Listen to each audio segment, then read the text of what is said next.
श्री सागर ग्रंथ प्रारंभ।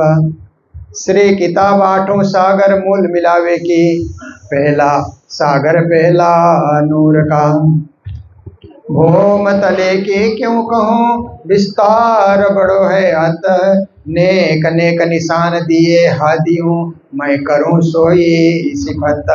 64तम चबूतरा दरवाजे तखत वर्णन्ना, रो मोमिन होए सो देखियो करके दिल रोशन्ना। म्याराज हुआ मोहम्मद पर पहुँचा हक हजूरा, सो शायद दई मोहम्मदे सो मोमिन करे मजकुरा। जो रूहे अर्श दरगाह की कही मोहम्मद 12,000, दे शायद गिरो मोहम्मदी जाको वतन नूर के पारा। हुक्म से अब के तो सुनियो मोमिनो दिल दे, हक सहुरे बिचारियो हके शोभा दई तुम्हें। हके अर्श किया दिल मोमिना सो मताया, हक दिल से तुम्हें ऐसी बढ़ाई हक लिखे हाय हाय मोमिन कल न गए इनमें। नूर सिपत द्वार सन्मुख और नूर द्वार पिछला, एक दाएं बाएं एक हुआ बेबरा चारों मिला। शोभित द्वार सन्मुखा नूर थम्ब 5 के दोए, थम्ब नीलभी दो इनो लगते।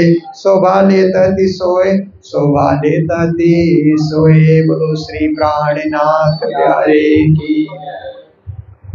ब्रह्म मुनिगण निरंतर अपने पाठ को आगे बढ़ाते रहेंगे। थोड़ी देर सागर और श्रृंगार आज आप सबको पढ़ करके पूर्ण करना है, तो सागर ग्रंथ का सारांश आपके समक्ष रखा जाएगा। देखिए, वाणी, संपूर्ण वाणी को भी सागर ही कहा जाता है, तारतम सागर। तो देखिए, फिर एक मार्फत सागर भी है, उसमें भी सागर शब्द आया है, और एक सागर ग्रंथ है। तो सागर का मतलब है कि ये अथाह है, अपरिमित है, हिसाब नहीं लगाया जा सकता। सागर में कितना पानी है हम अंदाज नहीं लगा सकते। ऐसे इस तारतम सागर में कितना ज्ञान है, ज्ञान की गहराई है, हम अंदाज नहीं लगा सकते। इसीलिए श्री जी महाराज ने सागर कहा, और इसी को कुलजम भी कहा गया है। ऐसे तो कुलजम का अर्थ कुल और जम करके, कुल जमा, कुल इतने प्रकरण, जमा इतनी चौपाइयां, ऐसा भी अर्थ किया जाता है। और कुलजम एक नदी का नाम भी है, सागर का नाम भी है। उस हिसाब से भी इस वाणी को सागर कहा जाता है। तो सागर ग्रंथ में श्री प्राणनाथ जी महाराज परम धाम मूल मिलावे के 8 सागर की चर्चा करते हैं। देखिए, जब हम परिक्रमा ग्रंथ पढ़ते हैं तो परिक्रमा में भी 8 सागर हैं। परिक्रमा के 8 सागर क्या है कि 8 दिशाओं के वो सागर हैं जो रंगमहल के 8 दिशाओं में जब नजर फिराते हैं तो नूर, नीर, क्षीर, दधि, घृत, मधु, रस, सर्वरस, ये 8 सागर नजर आते हैं। 8 सागर के बीच में 8 भूमि भी है। ये परम धाम की विशेषता है, ये परिक्रमा के सागर की विशेषता है। पर मूल मिलावे में तो रंगमहल के अंदर मूल मिलावा है, वहां सागर कहाँ से आया? फिर आप मूल मिलावा कहाँ है इसको आप जानना चाहेंगे तो जैसे ही आप 100 सीढ़ी पार करके चढ़ करके ऊपर जाते हैं तो दरवाजे से अंदर जाते ही 28 स्तंभ का चौक है। 28 स्तंभ के चौक से आप जब देखते हैं तो मंदिरों की 6,000 मंदिरों की 2 हारे आप लोग देख सकते हैं। साथ साथ में थंबों की हारे आप देख सकते हैं। सामने नजर करते हैं तो चौरस हवेली की 4 जो है वहां लाइनें आप देख सकते हैं। 4 चौरस हवेली पार करके आगे बढ़ते हैं तो सामने गोल हवेली नजर आती है। नीचे भी 64 थंब है, ऊपर भी चौतरे के ऊपर भी 64 थंब है। उसी को मूल मिलावा कहा जाता है। ऊपर चंद्रमा टंगा है, नीचे गिलम बिछाया गया है, और वहां पर ब्रह्म सृष्टि 12,000 ब्रह्म आत्माओं का परात्म स्वरूप वहीं पर विद्यमान है खेल देखने के लिए। और उसी गिलम में क्या है कि शास्त्र दल कमल के समान एक परिदृश्य बना हुआ है। वहां पर राज श्यामा का कंचन रंग का सिंहासन है। श्री राज श्री ठाकुरानी जी प्रथम भोग में विराजमान भये ता कंचन रंग को सिंहासन, तिनके 6 पाए 6 डाणे, एक एक डाणे में 10-10 रंग जबरों की झलकत है। ऐसा स्वर्ण कलर का, गोल्डन कलर का सिंहासन है और अनेक कारीगरी उसमें सजाई गई है। ऐसे सुंदर नूरी सिंहासन में किशोर स्वरूप श्री राज जी और किशोरी श्यामा महारानी दोनों विराजमान हैं। राज श्यामा सिंहासन में है, नीचे घेर करके सखियां बैठी हुई है। सब दिन तो सखियां 3 हार बना करके बैठती थी। सबसे पहले 2000 की संख्या में स्वांसी सखियां, फिर 4000 की संख्या में राजसी सखियां, फिर 6000 की संख्या में तामसी सखियां। इस प्रकार से 3 हार बना करके सखियां हमेशा बैठती थी। क्योंकि परम धाम में जहां भी आप देखिए सब कतारबद्ध है, हारबद्ध है। वहां थम्मों को देखिए, वहां के नहरों को देखिए, फुहारों को देखिए, वृक्षों को देखिए, सब हार हार में कतार में सब खड़े हैं, इधर उधर नहीं है। सब एकदम निश्चित रूप से वहां पर पंक्तिबद्ध होकर के सब कुछ खड़े हैं। थंब भी पंक्तिबद्ध होकर के खड़े हैं। तो सब कुछ परम धाम में पंक्तिबद्ध है, तो सखियां ही पंक्तियां तोड़ करके बैठे, ऐसा तो नहीं होता। सखियां भी पंक्तिबद्ध होकर के 3 हार में गोल गोल घूम करके वहां पर बैठी हुई है। पर जिस दिन राज्य ने खेल दिखाना चाहा और जिस दिन सखियों ने खेल देखने के लिए जिद पकड़ लिया, उस दिन सखियां हार में नहीं बैठती है।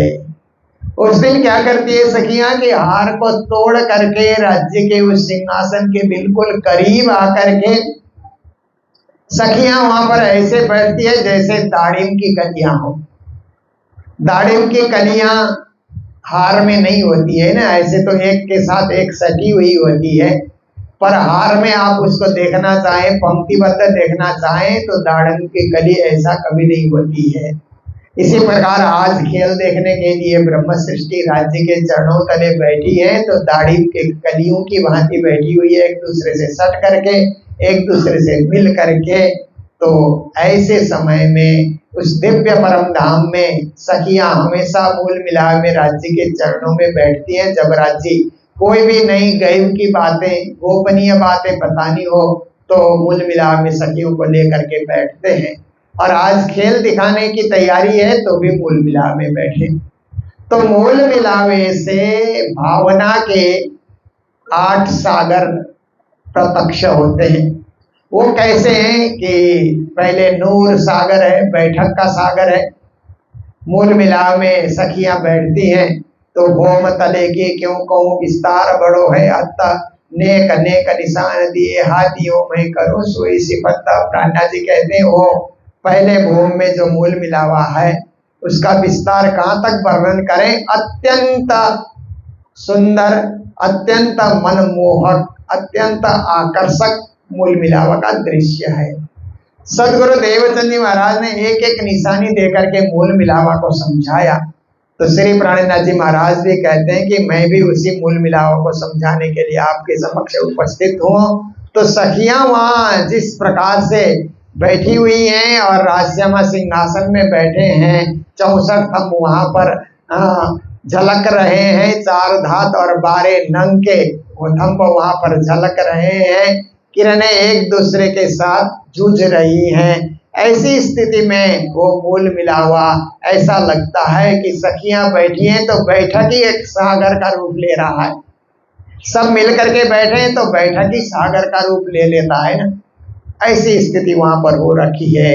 इसीलिए श्री जी महाराज कहते हैं ये पानी का सागर नहीं है, ये भक्ति का सागर है, प्रेम का सागर है, भावना का सागर है कि सखियां वहां पर मिलकर बैठी हैं। बैठक ही एक सागर का रूप ले लेता है। फिर कहते हैं दूसरा सागर रूहों की शोभा।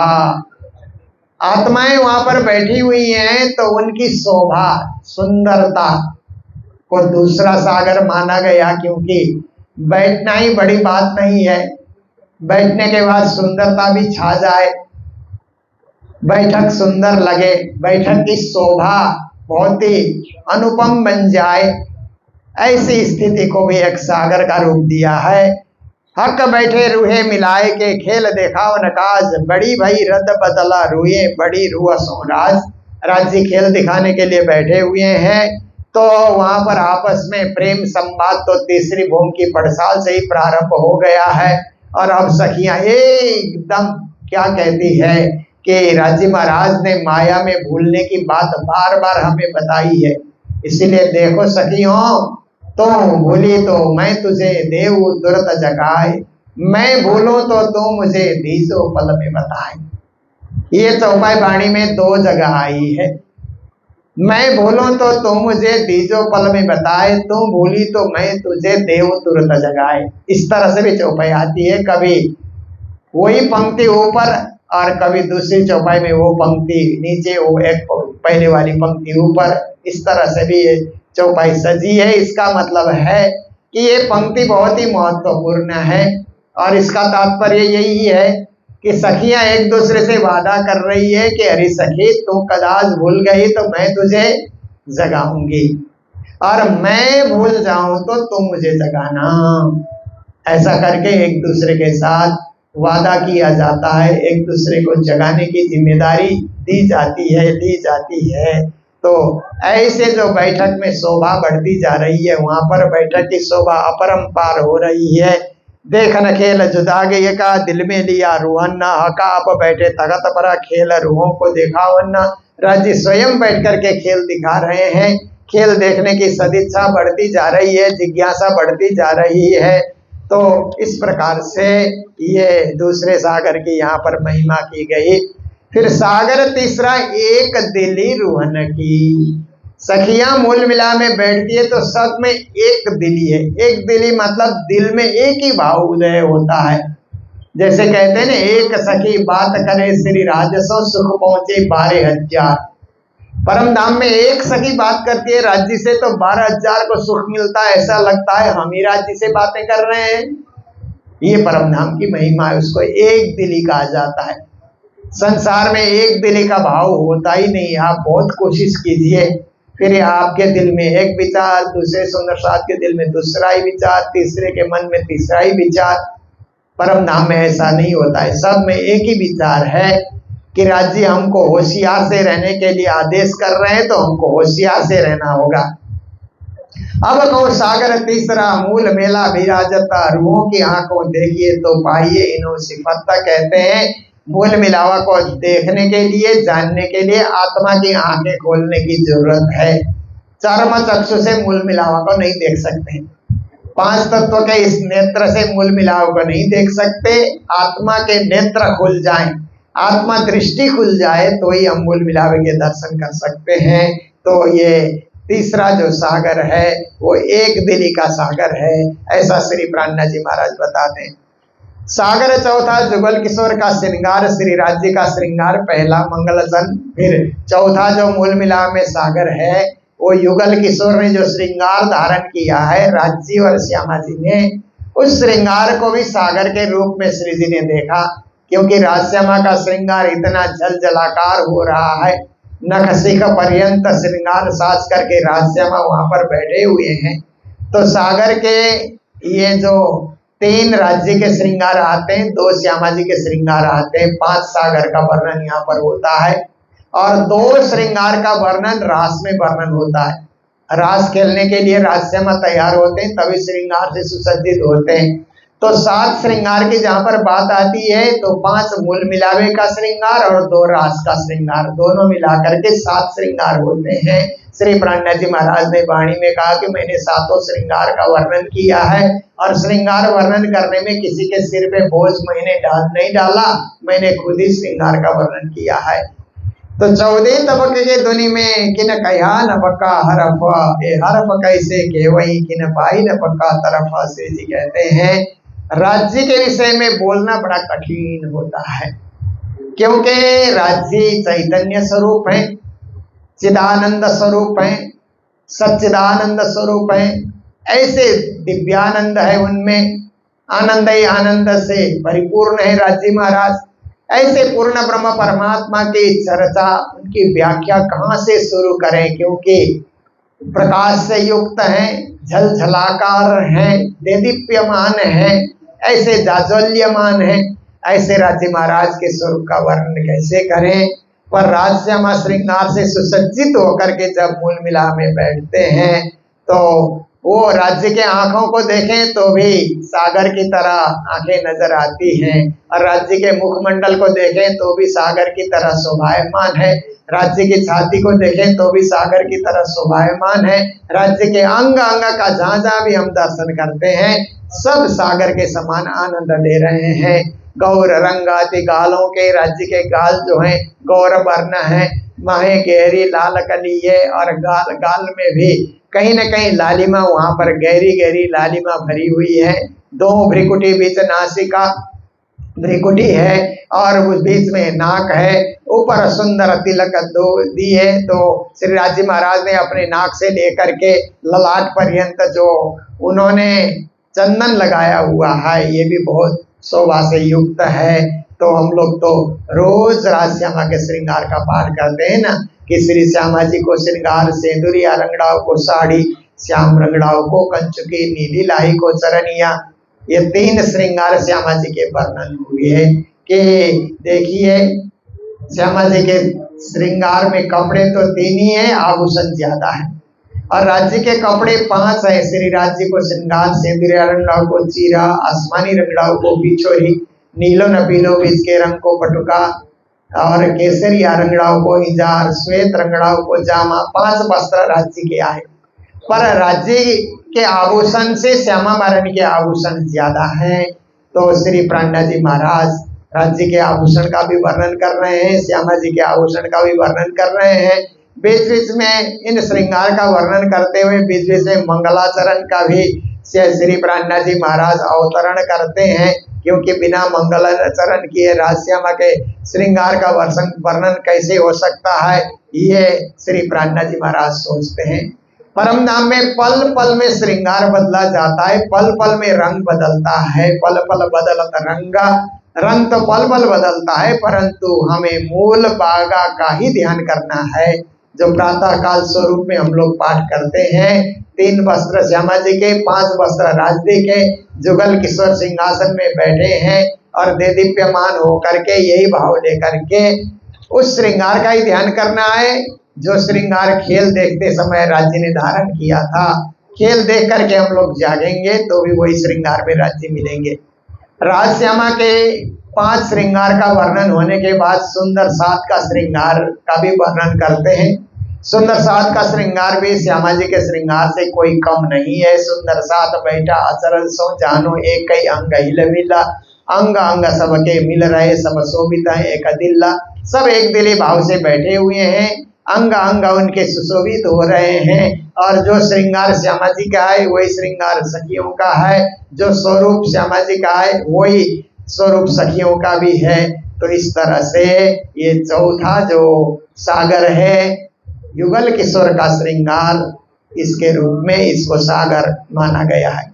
फिर 5वां सागर है इसका का प्रेम का सागर। 5वां सागर पूर्ण घेरा गोज गंभीरा, प्याले इसका दरियाव के पीवे अरसर हुए फकीरा। परम धाम की ब्रह्म आत्मा है, ये प्रेम को पीती है, प्रेम का रूप धारण करती है। प्रेम ही एक सागर है, ऐसे प्रेम का सागर प्रकट कर देती हैं। तो प्रेम सागर पूर चलावती, ऐसी चौपाई भी आती है ना, रस प्रेम स्वरूप है चिंता कई भी तरंग जो खेलता, बुद्ध जागृत ले जगावती, प्रेम सागर पूर चलावती। देखिए ऐसे सखियां परम धाम में प्रेम के सागर में अलमस्त हो रखी है। फिर 6ठा सागर है ज्ञान का सागर, खुदाई इलम का सागर। सागर 6ठा है अति बड़ा जो खुदाई इलम, जरा सकैन में नहीं जिनमें हकुमा। राज्य जो ज्ञान सुनाते हैं मूल मिला में दिव्य ज्ञान, अद्वैत का ज्ञान, अखंड ज्ञान, वो भी सागर का रूप ले लेता है, ज्ञान ही सागर बन जाता है, जो 6ठा सागर है। और 7वां सागर है तो निस्वत का सागर है, संबंध का सागर है। सखियां और राज्य के बीच में जो दिव्य संबंध है वो अपूर्व है, और उस संबंध को कभी कोई तोड़ नहीं सकता। वो संबंध अखंड है, अद्वितीय है, अनादि है, ऐसे उस दिव्य संबंध को भी सागर के रूप में प्राणनाथ जी महाराज ने अनुभव किया। उसको सातवां सागर कहा। और आठवां सागर तो आप हम सब अच्छी तरह जानते हैं, मेहर का सागर है। और सागर जो मेहर का सो बात लेता, लहरे आवे मेहर सागर खूबी सुख समेता, ये आठवां सागर है। आठवां सागर प्रारंभ करते हुए श्री जी ने और शब्द से वाणी प्रारंभ किया, क्योंकि 7 सागर वर्णन किए, सागर आठवां बिना हिसाब। 7 सागर के वर्णन पहले हो चुके हैं, इसलिए और करके 8वां सागर मेहर का सागर का उन्होंने वर्णन प्रारंभ किया है। तो ये मेहर सागर तो हम लोग रोज ही पाठ करते हैं। मेहर सागर में 125 बार मेहर शब्द का उच्चारण हुआ है, क्योंकि जहां जाओ वहां राज्य का मेहर। और 125 बार मेहर शब्द का प्रयोग श्री जी ने क्यों किया होगा, मुझे ऐसा अनुभव होता है कि 100 बार मेहर मेहर उन्होंने कहा कि 100 क्या है कि पूर्ण अंक माना जाता है ना। परमधाम 25 पक्ष पूर्ण है, परिपूर्ण है, इसलिए 100 का अंक राज्य ने रखा। हर प्रकार से मेहर पूर्ण है ये बताने के लिए, और 25 की संख्या 25 पक्ष परमधाम को दर्शाने के लिए। तो राज्य भी पूर्ण, समाधि भी पूर्ण, सखियां भी पूर्ण, 25 पक्ष परमधाम भी पूर्ण। अपूर्ण नाम की कोई चीज वहां पर है नहीं। महामत कहे मोमिनो ये मेरा बड़ा सागर, सो मेरा कदम तले पियो अमीर साहब का नजर्रा। प्राणनाथ जी कहते हैं, अरे ब्रह्म आत्माओं, ये मेहर का सागर सबसे बड़ा सागर है कि धनी आप पर कृपा बरसा रहे हैं, दया दृष्टि से धनी हम सबको देख रहे हैं।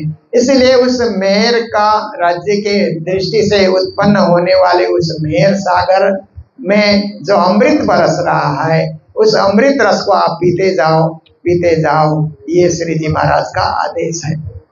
तो देखिए, सागर ग्रंथ में कुल 15 प्रकरण है और 1128 चौपाई है। इस प्रकार से सागर ग्रंथ पूर्ण होता है। उसके बाद फिर श्रृंगार ग्रंथ प्रारंभ होता है। श्री किताब महाश्रृंगार की जो हुक्म वर्णन किया मंगलाचरण, श्री प्राणनाथ जी महाराज फिर श्रृंगार ग्रंथ का वर्णन करते हैं। हम लोग सोचते हैं कि श्रृंगार ग्रंथ में राज्य श्यामा जी के श्रृंगार का वर्णन होगा, पर श्रृंगार का वर्णन तो सागर में है, और श्रृंगार ग्रंथ में तो राजश्यामा के स्वरूप का वर्णन आता है। देखिए, ग्रंथ का नाम कुछ रखा गया है, अंदर वर्णन कुछ और है। ये तो श्री प्राणनाथ जी महाराज जहाँ जैसे वर्णन करना चाहते हैं उस रूप में ही श्री जी वर्णन करते हैं। अब हुक्मे द्वारा खोलिया लिया अपने हाथ हुकुम दिल मोमन के आए के हर्ष कर बैठे कसम्मा। कहते हैं धनी के हुकुम से ही ये सब वर्णन हो रहा है। धनी अपने हुकुम को लेकर के प्राणनाथ जी के हृदय में आए, और प्राणनाथ जी सुंदरसाद के हृदय में आए। सुंदरसाद के हृदय में प्राणनाथ जी उतरने से हमें वाणी समझने में आसान हो रहा है, और राज्य प्राणनाथ जी के हृदय में विराजमान होने से ये परम धाम का वर्णन कर रहे हैं। और परम धाम में जो कुछ भी है हूबहू हमें समझाए जा रहे हैं। तो देखिए, सबसे पहले राज्य के चरण का वर्णन आता है। आशिक इन चरण के आशिक के रूह चरण न, यह जुदागी क्यों सहे रूहे बिना अपने तन्ना। राज्य के चरण अत्यंत सुंदर हैं, क्योंकि चरण से ही तो आचरण होता है। राज्य परमधाम में जो भी लीला दिखाते हैं चरणों से चल करके लीला दिखाते हैं। इसलिए ऐसे राज्य के सुकोमल सुंदर चरणों का ध्यान किया जाए। चरण का वर्णन करते करते श्री प्राणनाथ जी महाराज एक प्रकरण चरण का वर्णन करके उनको तृप्ति नहीं होती है। फिर कहते हैं कि आत्मा को पहले फरामोश से जगाया जाए। तो आत्म फरामोश से जागे का प्रकरण, ये प्रकरण भी श्री जी महाराज यहाँ पर प्रस्तुत करते हैं कि आत्मा नींद में न रह जाए। जहाँ राज्य के स्वरूप का वर्णन हो रहा है उस समय आत्मा को नींद ना आ जाए, अज्ञान अवस्था में न आत्मा चली जाए। इसके लिए पहले आत्मा को जगाना बहुत जरूरी है। अधुर हरवटी नासिका दंत जुआ और गाल, सो अंग आया हक दिल में उठे रूह अंग उसी मिसाल। कहते हैं कि राज्य के जिन जिन अंगों का हम ध्यान कर सकते हैं परम धाम में हमारे वही अंग जाग करके खड़े हो जाएंगे। इसलिए राज्य के पूरे अंग का हम ध्यान करें, ताकि उस दिव्य परम धाम में हमारे भी पूरे के पूरे अंग जाग सकें। सकरी तेज भर्यो आकाश लौ नख जोत निकसी तीर, ज्यों सागर छेद के आवत नेहर निर्मल का नीर। फिर चरण के नख का वर्णन करते हैं तो प्राणनाथ जी महाराज नख के वर्णन में ही इतना खो जाते हैं, अपरंपार उसकी शोभा है। फिर राजी महाराज के चरण के ऊपरी जो हिस्सा है उसकी शोभा का वर्णन करते हैं तो अपरंपार उसकी भी सेवा है। चरण निस्वत प्रकरण, फिर उस चरण के द्वारा राज्य से जो संबंध कायम होता है, चरण का ध्यान करके राज्य का पूर्ण ध्यान होता है, ये सब श्री प्राणनाथ जी महाराज इसमें समझाए जा रहे हैं। और हम सबको भी राज्य के चरणों में एकाकार होने के लिए फिर अरस अंदर निस्वत चरण, चरण चरण के ही 4 प्रकरण आ गए। फिर राज्य महाराज जो वहां पर सलवार धारण करते हैं और असल इजार एक पाँच के, वो जो 5 के कलर का है, रंग का है, हरे रंग का है और कभी कभी केसरिया रंग का धारण करते हैं तो राज्य की इच्छा है। और श्री राज्य महाराज सब कुछ धारण करते हैं तो उनके अंग सुशोभित होते हैं, उनकी जो छाती है उसकी शोभा भी अपरंपार हो जाती है, उसकी भी व्याख्या श्री प्राणनाथ जी महाराज वर्णन करते हैं। खब्बे कंठ मुखार बिंद, फिर कंठ का वर्णन, मुखार बिंद का वर्णन और बाहों का वर्णन, ये सब चीज प्राणनाथ जी महाराज बहुत गहराई से और जहाँ जहाँ जिन जिन स्वरूप का वर्णन करते हैं वहाँ कैसे कैसे वस्त्र धारण किए हुए हैं। राज्य महाराज के कान श्रवण अंग का वर्णन करते हैं कि सखियों की बात जिन कानों से राज्य सुनते हैं वो कान कितने प्रिय हैं, कितने सुंदर हैं। फिर राज्य महाराज के नेत्र का वर्णन करते हैं कि जिन नेत्रों से राज्य 25 पक्ष परमधाम को अमिरस पिलाते हैं और सखियों को आनंद देते हैं, वो नेत्र कितने सुंदर हैं। फिर राज्य महाराज के जुबान का वर्णन करते हैं, जाको नाम रसना होशी कैसी मीठी हक का, जिनकी जैसी बुजुर्गी जुआ होता है दिन माफक का। रसना, रस से पूर्ण, अपने रसना से या अपने जुबान से राज्य महाराज मीठी मीठी बातें करते हैं। मीठी मीठी बात करत पिया हमसो, सखियों के साथ बड़ी मीठी मीठी बातें करते हैं। उस रसना का वर्णन श्री प्राणनाथ जी महाराज बहुत ही सुंदर शब्दों में अनेक चौपाइयों के द्वारा यहाँ पर विस्तार से बताते हैं। फिर राज्य महाराज के वस्त्रों का वर्णन करते हैं, जो 5 वस्त्र हमने प्रारंभ में सुने, उसी को और परमनाम में तो पल पल में वस्त्र के रंग बदलते हैं। राज्य महाराज के आभूषण के वर्णन करते हैं कि कहाँ कैसे आभूषण उन्होंने धारण किया है। कभी श्री राज्य महाराज क्या करते हैं कि मुकुट धारण भी करते हैं। मुकुट का प्रकरण आता है 229 चौपाई में, जो तारतम सागर में सबसे लंबा प्रकरण माना जाता है कि 229 चौपाई में राज्य जो मुकुट धारण करते हैं उसका वर्णन श्री प्राणनाथ जी महाराज करते ही चले गए। और कभी क्या है कि श्री राज्य महाराज जो पगड़ी धारण करते हैं उस बाग का भी वर्णन श्री प्राणनाथ जी महाराज ने बहुत सुंदर रीत से किया है। और राज्य महाराज अपने मुख में पान बीड़ा लेकर के जो सखियों के साथ बात करते हैं तो वो भी एक अपरंपार शोभा उसकी हो जाती है, जो श्री प्राणनाथ जी महाराज ने चौपाइयों के माध्यम से यहाँ पर व्यक्त किया है। जो भी करें सुंदरे किम न सुंदरम, जब श्री राज्य महाराज अत्यंत सुंदर हैं तो जो भी हाव भाव चाल चरित जो भी राज्य महाराज करते हैं वो सुंदर ही लगता है। बोलना सुंदर, हंसना सुंदर, बातें करना सुंदर, पान बीड़ा चबाते हुए बातें करना और भी सुंदर। इस प्रकार से अत्यंत सुंदर से भी सुंदर राज्य महाराज मूल मिला में बैठ करके लीलाएं दिखा रहे हैं और उनके स्वरूप के बार बार दर्शन करके सखियां तृप्त ही नहीं परितृप्त बनती जा रही है, परम आनंद का अनुभव कर रही है। मुख कवल, मुकुट छवि, ये सब जो है अत्यंत शोभायमान है, अपरंपार उसकी शोभा है। कहाँ तक उसका वर्णन करें, कैसे गिनती करें।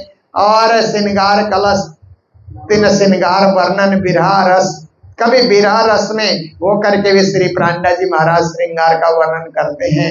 कैसे राज्य के अपूर्व और अनुपम शोभा को छोड़ करके हम खेल में क्यों आए, क्यों वर्णु हक सुरत अबलों कही न किन्ना, ये झूठी देह क्यों रहे सुनत यह वर्णना। या संसार में ये झूठा तन कैसे रहेगा। यह परमपार परम धाम की शोभा सुन करके तो ऐसा लगता है कि अभी हमको उसी दिव्य परम धाम में जाग जाना चाहिए, मोह का खेल छोड़ करके।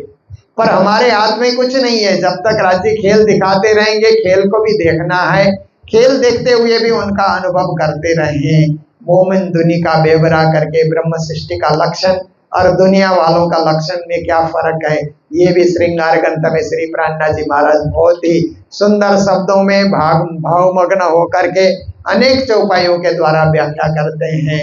फिर हकीकत मार्फत का बेवरा, ज्ञान की पराकाष्ठा, प्रेम की पराकाष्ठा का भी वर्णन श्री जी महाराज कर रहे हैं। सबसे बड़ा ज्ञान होता है, पर ज्ञान से भी बड़ा प्रेम है, क्योंकि प्रेम जहाँ आ गया तो ज्ञान भी शुष्क बन जाता है और प्रेम बिना का ज्ञान किसी काम का होता भी नहीं है। इसलिए हर एक को प्रेमी बनना चाहिए, ज्ञानी तो बनना ही चाहिए, ज्ञानी के साथ साथ प्रेमी भी बनना चाहिए। और ब्रह्म सृष्टि के शरीयत हकीकत मार्फत ब्रह्म सृष्टि भी कर्म करती है, परंतु दुनिया के कर्मकांड से ब्रह्म सृष्टि का कर्मकांड संक्षिप्त होता है और ब्रह्म सृष्टि जो भी कर्म करती है राज्य को याद करके, इसलिए उनका कर्म ही सुकर्म बन जाता है। बाकी दुनिया वाले जो कर्म करते हैं तो उनका कर्म कभी कुकर्म भी बन जाता है, बुरा कर्म भी बन जाता है। इसलिए सदा सुकर्म करना और उन लोगों का जो हकीकत है, उनके अंदर जो ज्ञान है और उनके अंदर जो प्रेम है, प्रेम लक्षणा भक्ति है, ये भी समझने की बात है। वर्णन कराए मुझ पे हके सब अपने अंगा, सो विद विद विवेक सो गाया दिल रुआ संगा। श्री जी कहते हैं इतना राज्य महाराज के अंग का वर्णन, स्वरूप का वर्णन मैंने नहीं किया है, राज्य नहीं कराया, क्योंकि आज तक जितने शास्त्र लिखे गए परमात्मा का स्वरूप वर्णन करने के लिए सब मौन रहे। तो श्री जी महाराज कहते हैं हम भी मौन रहेंगे तो संसार वालों को कैसे पता लगेगा कि पूर्ण ब्रह्म कैसे रहते हैं, कैसा उनका स्वरूप है, क्या उसकी महिमा है। कुछ तो कहना ही पड़ेगा, नहीं कहने से कुछ कहना भला है। इसलिए वर्णन क्रिया हर्ष का दृष्ट मसाला इत का, श्री जी कहते हैं मैंने परमधाम का वर्णन किया है, परंतु वर्णन करने के लिए जो भी शब्दों का प्रयोग किया, शब्द सामग्री जो भी मैंने प्रयोग किया है, वो शब्द दुनिया के हैं। दुनिया के शब्द के द्वारा अखंड स्वरूपनी अस्थिर आकारे शोभा को घणवे करीने स्नेहा, जोई जोई वचन आणु कई ऊंचा पण न आवे वाणी माहे तेहा। उस अखंड स्वरूप को नश्वर इस जुआ के द्वारा कितना ही वर्णन करने के लिए प्रयास किया जाए, परंतु वो वर्णन कभी पूर्ण हो नहीं सकता है। श्री जी महाराज कहते हैं मैंने जरूर प्रयास किया है।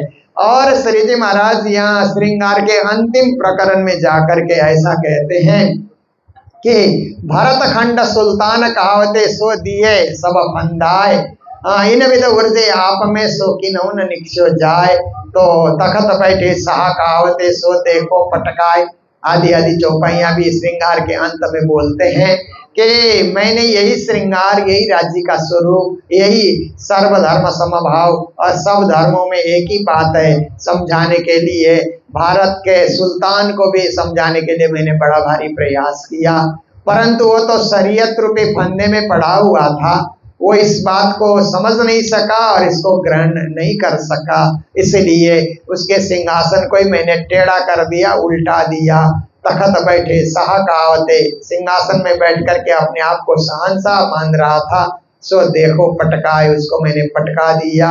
तो दिल्ली को छोड़ करके बादशाह जो दक्षिण की ओर औरंगाबाद की ओर जाता है।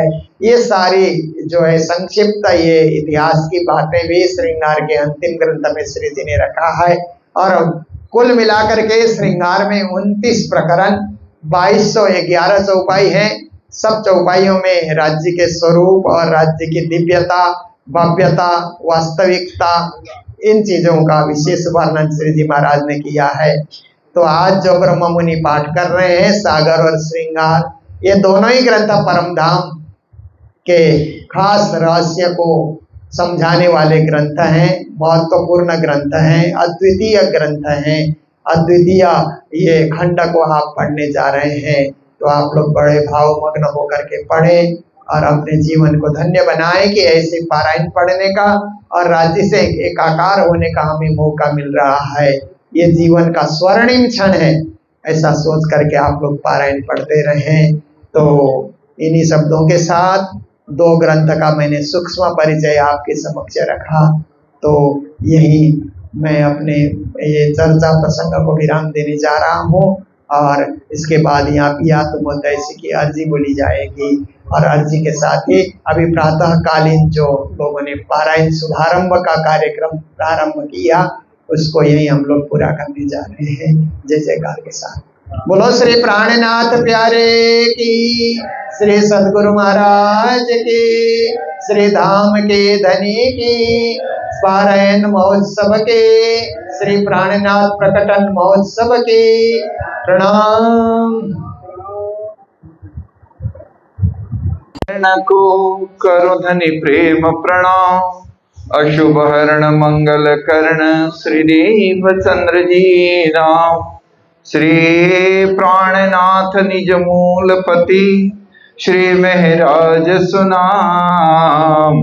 तेज कुंवर श्यामा युगल, पल पल करूं प्रणाम, पल पल करूं प्रणाम। कृष्ण कन्हैया लाल की, सदगुरु महाराज की, श्री प्राणनाथ प्यारे की, महारानी बाईजूराजू की, श्री महाराजा छत्रसाल की, बाबा दयाराम साहेब आपकी सदा ही जय। महाराज राम रतन दास साहेब आपकी सदा ही जय। महाराज चरणदास साहेब आपकी सदा ही जय। गुरुजी मंगलदास महाराज आपकी सदा ही, समस्त सुंदर साथ की जय।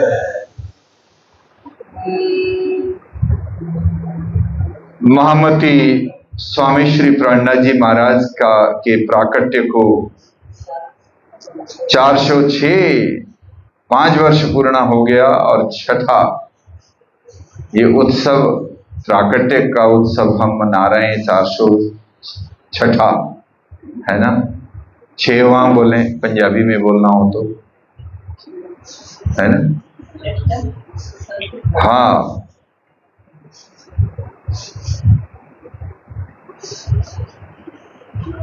मना रहे हैं। बड़ा सुंदर अवसर हमारे बीच में है। एक तो उत्सव का है और कहीं ना कहीं किसी न किसी तरह महामती स्वामी श्री प्राणनाथ जी महाराज के हार्द्र को समझने का, हार्द्र माने हृदय को, हृदय की बात को समझने का अवसर भी हमें बार बार मिल रहा है, प्रतिदिन मिल रहा है वाणी चर्चा के माध्यम से। ऐसे में वाणी चर्चा का आनंद रस पिलाने वाले परम आदरणीय श्री 108 श्री मोहन प्रियाचार्य जी महाराज मंगल धाम कालिम्पोंग से, आदरणीय पुजारी जी महाराज, सभी संत वृंद, आदरणीय हर्षद भाई जी, यहाँ कमेटी के सभी अध्यक्ष लगायत सभासदगण, छत्रसाल प्रणामी नवयुवक सभा के सभी नवयुवक भाइयों, कार्यकर्ता जनों, यूथ ब्रिगेड के हमारे प्यारे अनुज कहना पड़ेगा, हमारे पीछे पीछे आ रहे हैं, वो भी हमारे समाज का भविष्य है। धर्मपरायण सुंदर साथ जी, माताएं, बहनें, भाइयों, सर्वप्रथम आप सबको हमारा सादर सप्रेम प्रणाम। प्रणाम जी। आज अखंड पारायण भी रखा जा रहा है। ये वाणी के विषय में स्वयं वाणी ने ही कहा है, तारतम रस वाणी कर पिलाइए जाको, जहर चढ़ा होए जिमिका सुख होए ताको। जहर चढ़ा होए जिमिका, जिमी मैंने संसार, संसार का जहर चढ़ा हो किसी को तो किसको चढ़ता है जहर बाबू? आप लोग समझ सकते हैं, हमें तो नहीं चढ़ा है ना। इस संसार का जहर क्या चढ़ा है क्या? संसार में जो कोई भी आया इस जहर से छूट नहीं सकता, हर किसी को ये लपेटे में लेता है। माया का जहर हर किसी को चढ़ा होता है। क्या साधु, क्या संत, क्या गृहस्थ, क्या राजा, क्या महाराजा, क्या व्यापारी, क्या धंधादारी, जो कोई आया, कई बार हम लोगों को कहते हैं सुंदर साहब, महाराज जी हम लोग तो संसारी हैं। क्या ब्याह शादी करना ही संसारी बनना होता है क्या? क्या ब्याह शादी न करने वाला सीधा ही परम धाम का अधिकारी बन जाता है क्या? मुझे तो ऐसा होता नहीं है महसूस, मैं जानता नहीं हूं इस चीज को। और विवाह शादी करना कोई बुरा थोड़ी है।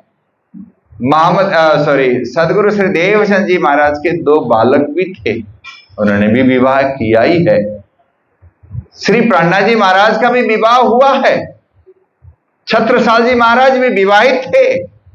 तो विवाह करने से आप छोटा दिल मत करिए कि हम राज्य के लिए अधिकारी नहीं बनेंगे, ऐसा नहीं कहीं लिखा है। इसलिए भावना उदात्त रखें। संसार की रीत को चलाना भी तो आवश्यक है। यदि हर कोई विवाह रहित हो जाए तो संसार चले कैसे? इसको पीढ़ी दर पीढ़ी आगे बढ़ाना भी तो है। इसलिए मैं तो एक ही बात कहूंगा आप सबसे सुंदर शाह जी, कि हृदय पवित्र रखें। धनी को प्राप्त करने का एक उत्कट भाव हमारे हृदय में भरा रहे, और कर से काम करो विधि नाना, मन रखियो जहां कृपा निधाना। कहा जाता है ना, काम करत अति घड़ा पण क्षण नव छाड़ियो नेह। गोपियों का उदाहरण देते हुए मामती स्वामी श्री प्राणा जी महाराज कहते हैं कि गोपियां सारा काम करती थी घर का, बच्चों का पालन पोषण भी होता है, पति को जिमाना भी होता है, ससुर की सेवा भी करनी होती है। सारा काम करते हुए भी क्षीण नव छाड़ियो नेह, प्रियतम श्री कृष्ण के प्रति जो आकर्षित हुआ मन है ना, वो एक पल के लिए भी कृष्ण से अलग नहीं हो सकता, कृष्ण से दूर जा नहीं सकता। कृष्ण का भाव, प्रियतम का भाव हृदय से दूर नहीं हो सकता। प्यारे सुंदर शाह जी, बस इसी तरह से हमें विचार करके चलना है सुंदर शाह जी। संसार में रहते हुए, गृह कार्य करते हुए, व्यापार, नौकरी, पैसा, धंधा जो कुछ भी कर रहे हैं, वो करते हुए भी हम प्रियतम धनी को याद कर सकें। छोटा बालक स्कूल जाने लगा है, अभी 2 दिन 3 दिन हो गए, और जैसे ही स्कूल जाने का टाइम होता है तो बच्चा रोने लग जाता है, मैं नहीं जाता स्कूल, मुझे अच्छा नहीं लगता, मैं तो यहीं रहूंगा, मैं तो मां के पास रहूंगा, मम्मी के पास रहूंगा। तो मम्मी का भी दिल भर आता है, लाडला प्यारा बेचारा मेरे से 2 घंटे के लिए कहीं दूर नहीं हुआ है, अब स्कूल जाएगा तो 2-3 घंटे लगेंगे इसको वापस आने में, और बार बार कुछ ना कुछ खाता, कुछ शरारत करता। स्कूल जाएगा तो कैसे होगा? पर मां समझती है कि ये स्कूल नहीं भेजेंगे, विद्यालय नहीं भेजेंगे, और वो पढ़ाई नहीं कर पाएगा, पढ़ नहीं पाएगा, योग्य नागरिक नहीं बन सकेगा। इसलिए बाल्यावस्था से ही उसको पढ़ाना जरूरी मानते हैं। तो सवेरे सवेरे उसको तैयार कर रहे हैं, कपड़े कुपड़े बदल दिए और स्कूल का ड्रेस पहना दिया। बच्चा रोने लग जाता है, नहीं जाऊंगा, मैं स्कूल नहीं जाऊंगा। मां समझ सकती है कि ये नहीं जाएगा, नहीं पढ़ेगा तो देश का योग्य नागरिक कैसे बन सकेगा, जीवन में उत्तरोत्तर प्रगति करनी है, उसको कैसे प्राप्त कर सकेगा। तो अध्ययन अथवा पढ़ाई तो आवश्यक है। इसलिए उसको झूठ बोल करके भी मां तैयार करती है, ना ना बाबू, तेरे को बाबू बना रही हूं, तेरे को स्कूल थोड़े भेजूंगी, नहीं नहीं बाबू को भेजूंगी नहीं, है ना, ऐसे बोलते ना बाबू बनाना, और कपड़े चेंज कर देती है। वो डर तो रहा है, मां ने कह तो दिया, भरोसा नहीं है भेज सकती है, और रोते रोते पहन लेता है, और थोड़ा थोड़ा उसके मन में विश्वास भी होता है शायद ना भेजे, और कपड़ा पहन करके कुछ थोड़ा बहुत खा करके तैयार हुआ, इतने में गाड़ी आ गई, हॉर्न बजाया उसने बाहर गली में, और जैसे हॉर्न बजा तो बच्चा और चीख चीख के रोता और उसको उठाती है मां, वो मां से चिपकता है ना, और बाहर ले जाती है, उसका बस्ता अथवा बैग भी उठा रखा है एक हाथ से, बैग पकड़ा देती है असिस्टेंट को, वहां बैठा होता है गाड़ी में एक व्यक्ति ड्राइवर के साथ में, वो बैग पकड़ करके रख लेता है, बच्चे को मां के छाती से पकड़ करके खींच लेता है, और गाड़ी में रख करके गाड़ी धम से बंद करता है, और गाड़ी चल पड़ती है, रोता रहता है बच्चा, मां की आंखें डबडबा जाती है, भर जाती है, मोह में बिचारी है ना, वात्सल्य में वो भर आती है। जब तक बच्चा स्कूल से वापस नहीं आता, शुरू शुरू में 2 घंटे 3 घंटे लगाते हैं बच्चे, लगाना होता है, मां बार बार बच्चे को याद करती है। मैं आप सबसे पूछना चाहता हूं, बच्चे की याद में बच्चे के पापा का भोजन अथवा नाश्ता तैयार करना भूल जाएगी क्या? परोठा डाला तवे में जल जाएगा क्या भूल करके बच्चे को याद करते करते? और पतिदेव को नाश्ता दे दिया, मतलब परोठा दे दिया, चटनी देनी बाकी है, भूल जाएगी क्या? काम करताती घना पण क्षण न छाड़ियो नेह, बड़ा अच्छा उदाहरण है ना। एक पल के लिए भी बच्चा दिल से बाहर नहीं निकल सकता, सोचती रहती है हाय इस समय तो कुछ खाता था, और थोड़ा चंचल तो है ही, थोड़ी शरारत भी करता है, कहीं दूसरे बच्चों से झगड़ न रहा हो, कहीं उसकी मैम संभाल पा रही है कि नहीं बच्चे को, हर पल याद करती है जब तक बच्चा वापस नहीं आता। जब बच्चा वापस आता है तो छाती से लगाती है, वात्सल्य उमड़ पड़ता है, पर घर के काम भी सारे होते रहते हैं, कोई रुकते नहीं है। देखिए घर संसार के कार्य करते हुए कब राज्य को याद करें, ऐसा कहने की जरूरत नहीं, राज्य तो हर पल याद रहने चाहिए।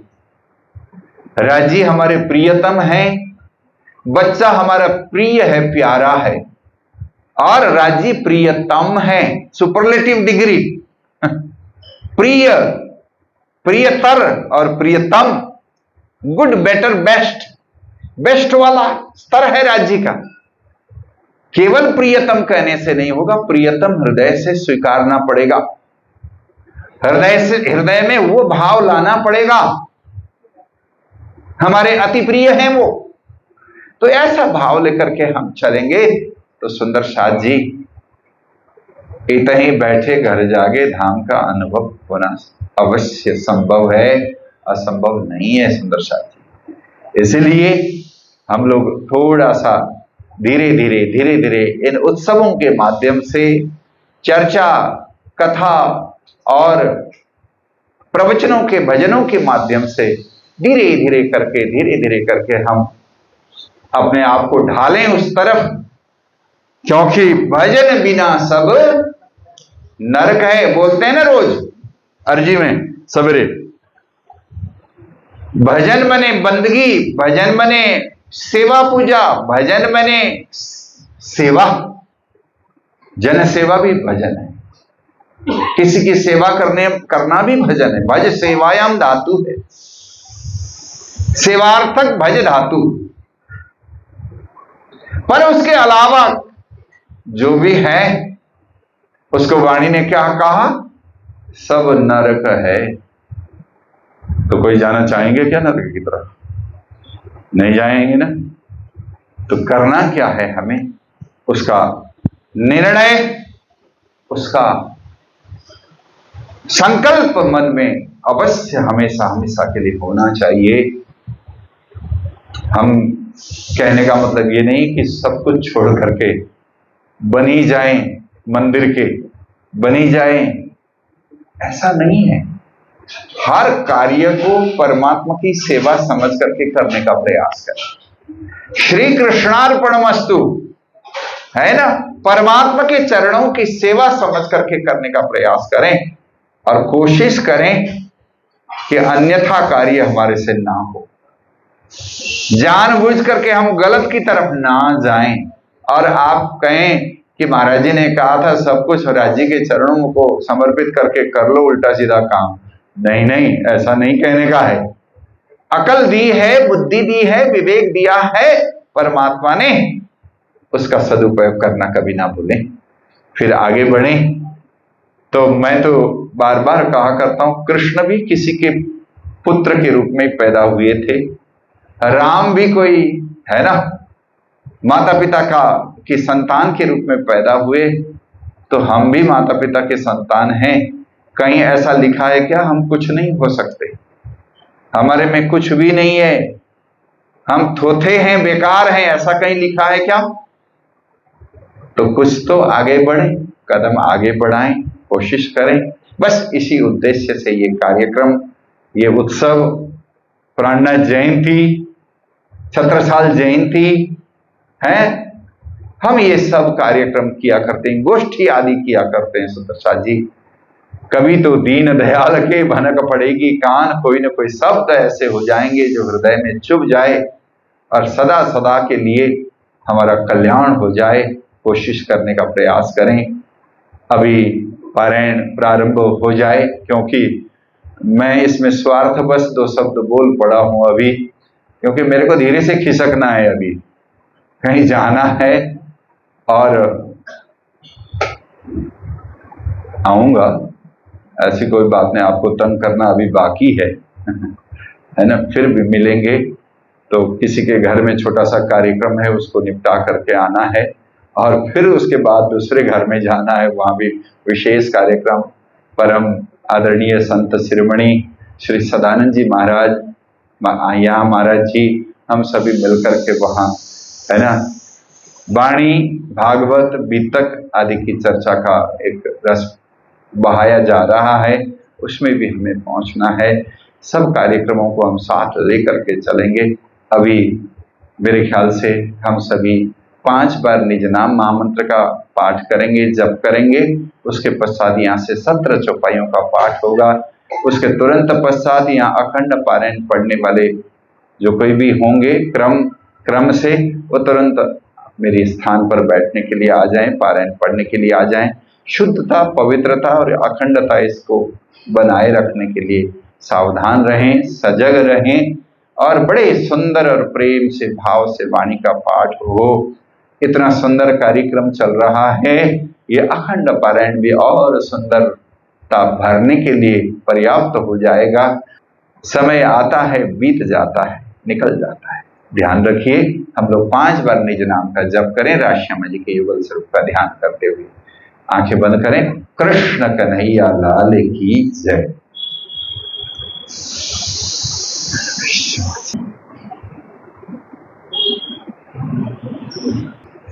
बोलो श्री प्राणनाथ प्यारे की जय, श्री धाम के धनी की जय, महाराज दयाराम साहिब की सदा ही जय। श्री श्री ग्रंथराज किताब अंजिल वाणी पुरानी प्रमोदपुरी हफ्सा मध्य उत्तरी ससुर हुई मोजलो प्रकरण 4 हवे पहला मोजलनी कौ बात ते दुख रूपी दिन रात दावा नलबले कई भांत तेनी केटली कहूं विख्यात विश्व ने लागे जाने ब्राद माही अगिन बले अगाध तेता फेड़े दुष्ट ने साध नहीं अदखिणनी समाध कृपा करो छो अमज तणी सिखावण देव छो अति घणी ऐ निस देव छो मारी सार तो मोजल तरसों पार ये माया छे अति बलवंती उपनी छे मूल धनी थके मुनि जन ने मना विहार शिव ब्रह्मादिक नवलय पार सुख सनकादिक ने नवटली लक्ष्मी नारायण ने परिवली विष्णु वैकुंठ लीला माए सागर शिखरण मुख्या क्या है ए ऊपर हवे सु कहूं बीजा नाम ते के नालऊं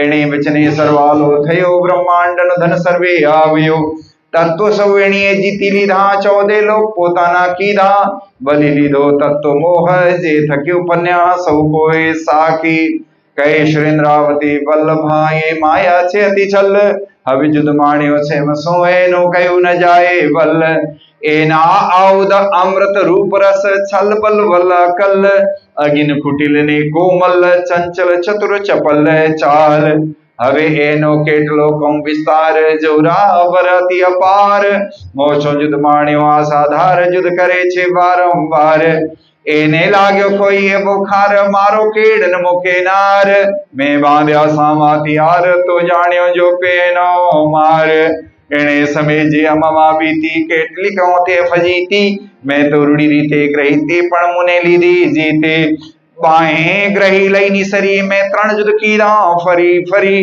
પછી ગતમ તમારી હરી લઈ વસ પોતાને કરી તમે અનેક શિખામણ કહી પણ બ્રહ્માડે મેં કાંઈ ન બગડે મોસો એવી તો જ થઈ જો વાણી તમારી મેં નવ લઈ તમે પેરે પેરે સમજાવી મને તો હે બુધ ના આવી જુગતે કરીને જગાવી લઈ તાર તમે લગાવી તમે અંતર્ગત દીધા દ્રષ્ટાંત ત્યારે ભાગી મારા મરણી ભ્રાંત હવે તમે આવ્યા એકાંત સંસાર દશા થઈ સ્વાંત જ્યારે ધણી ધનવટ કરે ત્યારે બલબેરી ના હરે ભલી ગયા કામ સરાડે ચડે મન ચિત વ્યાકાર જ સરે મન ચિત વ્યાકાર જ સરે જ્યારે ધણી ધનવટ કરે ત્યારે બલવેરી ના હરે ભલી ગયા કામ સરાડે ચડે મન ચિત વ્યાકાર જ સરે